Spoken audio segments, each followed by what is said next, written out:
আমার নবীজি যখন কোরআনে কারীম নাজিল হলো, জিব্রাইল আগমন করলেন, কোরআন নাজিল হলো, ওই দিন নবীজির নবুয়তের আনুষ্ঠানিক প্রকাশ, দুনিয়ার জমিনে আনুষ্ঠানিক সূচনা প্রকাশ হয়েছে। জোরে বলুন সুবহানাল্লাহ। আর জোরে বলেন, যেই দিন থেকে নবীজির নবুয়তের প্রকাশ হলো, ওই দিন আল্লাহ পাক আদেশ করলেন, ইয়া রাসূলুল্লাহ, আপনি আস্তে আস্তে ওয়ানদির আশিরাতাকাল আকরাবিন। সুবহানাল্লাহ বলেন। আল্লাহ নির্দেশ করলেন, ইয়া রাসূলুল্লাহ, ইয়া হাবিবাল্লাহ, ওয়ানজির আশিরাতাকাল আকরাবিন।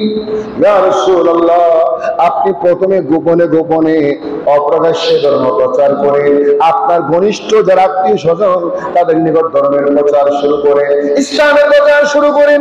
মানুষদেরকে বলেন, কুলিল হাক্কা, কুলিল হাক্কা, তোমরা সত্য বলো, ওয়া কুল আন্নাল্লাহা ওয়াহিদুন, আল্লাহ এক, আল্লাহ ছাড়া কোনো মাবুদ নাই, আল্লাহর কোনো শরীক নেই। কুল ইন্নাল্লাহা ওয়াহিদুন, আল্লাহ একক সত্তা, আল্লাহ ছাড়া কোনো মাবুদ নেই, তোমরা এভাবে করে স্বীকার করো। হে মানবতা, শুনে শুনো, আগের যুগের সমস্ত ধর্ম ত্যাগ করে আল্লাহর দ্বীন আমি মুহাম্মদ রাসূলুল্লাহ সাল্লাল্লাহু আলাইহি ওয়াসাল্লাম যে প্রচার তোমাদেরকে করি, ও আমার আত্মীয় স্বজন, ও কুরাইশ বংশের মানুষরা, আমার বন্ধুরা, আমার আত্মীয় স্বজনরা, তোমরা আমার দাওয়াত মেনে নাও।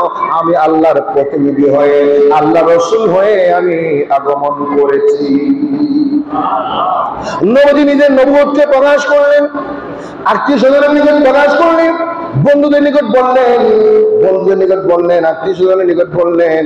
আত্মীয় স্বজন সবাই স্বীকার করতে চাই না, মানতে চাই না, মুহাম্মদ তুমি আমাদের ছেলে, তুমি আমাদের ভাই, তুমি আমার ভাতিজা, তুমি আমার আত্মীয়, তুমি আমার স্বজন, তুমি খুব ভালো মানুষ, তুমি খুব ভালো মানুষ, আমরা তোমাকে আল আমিন বলি, বিশ্বস্ত বলি, আমরা তোমাকে বিশ্বাস করি, আমাদের বিশ্বাস হারা হইও না, আমাদের বিশ্বাস থেকে তুমি দূরে সরে যাইও না।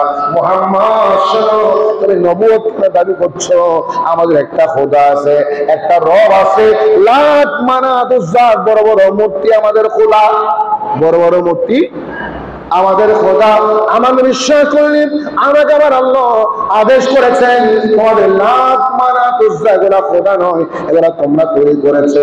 আমার আল্লাহ বলেছেন, তোমাদের সবার সৃষ্টিকর্তা লা ইলাহা ইল্লাল্লাহ, বলেন লা ইলাহা, বলেন লা ইলাহা, ওই আল্লাহ তোমাদের সৃষ্টিকর্তা, তোমাকে বানিয়েছেন, আমাকে বানিয়েছেন, আসমান জমিন বানিয়েছেন, ওই আল্লাহকে মানো।